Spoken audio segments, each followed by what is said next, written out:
the real reason you're stressed. It may seem like this stuff is just information, but sometimes just understanding why something happens can create a positive change. Recently, I was teaching a group of university bookstore directors from the Mountain West in Park City, Utah.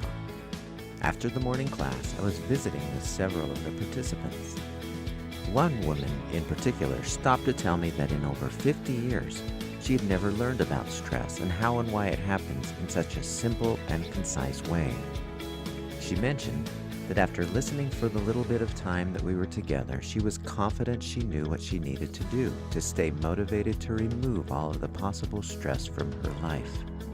And she felt totally empowered to be able to do just that. The things I taught that class on that quiet July morning in the mountains of Utah are exactly what I'm going to share with you. Consider this. Think about the symptoms of stress on the stress self-assessment you did earlier. For most people, these maladies are a result of out-of-control stress levels.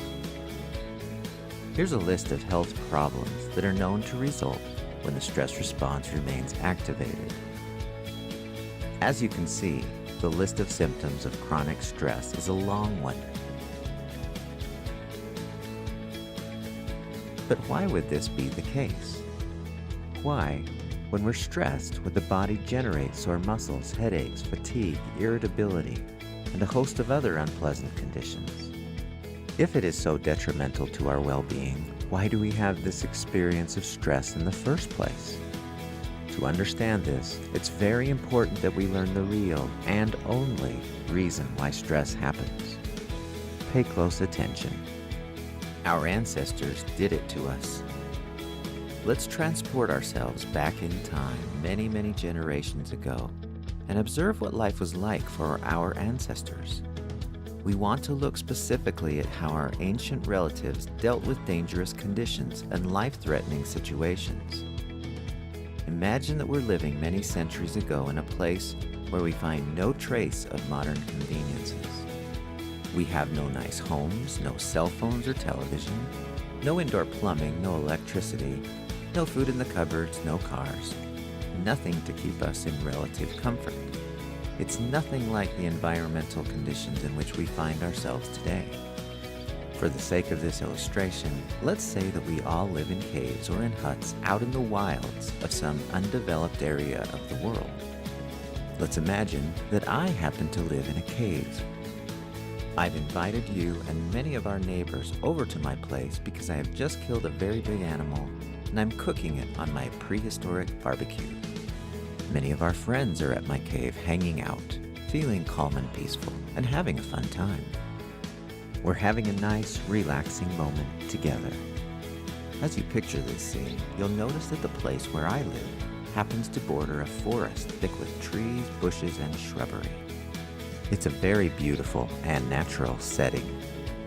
While we're hanging out together, we notice some ruffling of the bushes of the nearby forest. Suddenly, charging mightily toward us is a huge, hungry bear. This enormous creature has smelled our delicious picnic and wants some of it for himself. This large, menacing creature could easily put us out of commission with a single swipe of his powerful paw. Can you picture this scenario? Here comes the bear charging at us. He's hungry and wants our food. What is the very first thought that's going to race into your mind when you see the big bear? You might think your first thought would be, run. I need to get the heck out of here. That's almost right, but there's another thought that precedes it. Run is your second thought. Your first thought would be some variation of these words. Uh-oh, I'm in trouble here.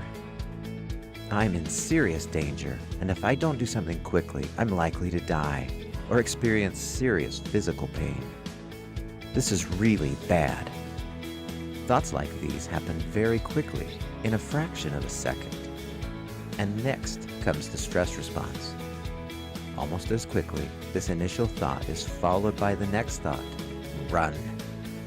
I need to get away, because if I don't, I'm dead. And I don't want to die. You might also have another thought that follows the initial uh-oh thought. It sounds something like fight. I need to kill this creature to protect my family, my friends, and myself. The immediate results of either of these thoughts is a physiological response that gears up your body to either run with incredible speed and/or fight with incredible strength. This immediate physiological response is commonly known as the fight or flight response. We'll also call it the stress response. Now that you know the reason the fight or flight response turns on, let's find out what happens to you when your body turns on the stress response. You might be surprised. Find out in the next video called The Big Reaction.